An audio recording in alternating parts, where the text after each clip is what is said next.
मनोर गणेश घाटावर ग्रामपंचायतीकडून विसर्जनची तयारी। अवघ्या काही दिवसांवर येऊन ठेपलेल्या गणेशोत्सव विसर्जनाच्या पार्श्वभूमीवर मनोरच्या वैतरणा नदीकाठी असलेल्या गणेश घाटावर मनोर ग्रामपंचायतीतर्फे जोरदार तयारी सुरू आहे। या ठिकाणी मंडप उभारणीच्या कामापासून ते भाविकांच्या सोयीसाठी घाट परिसराची स्वच्छता, प्रकाश व्यवस्था, पिण्याच्या पाण्याची सोय तसेच सुरक्षिततेसाठी आवश्यक उपाययोजना करण्यात येत आहेत। एकंदरीत गणेश भक्तांच्या सुरक्षिततेसाठी स्वच्छता, प्रकाश व्यवस्था, पाणी व्यवस्था यावर विशेष भर दिला जात आहे।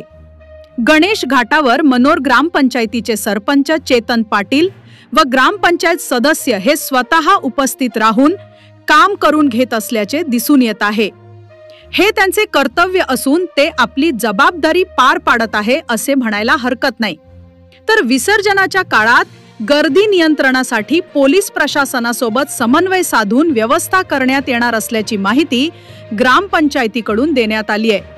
तर नदीला पाणी जास्त असल्याने गणेश विसर्जनावेळी भाविकांनी विशेष खबरदारी घेण्याचे आवाहन प्रशासनाकडून करण्यात आले आहे।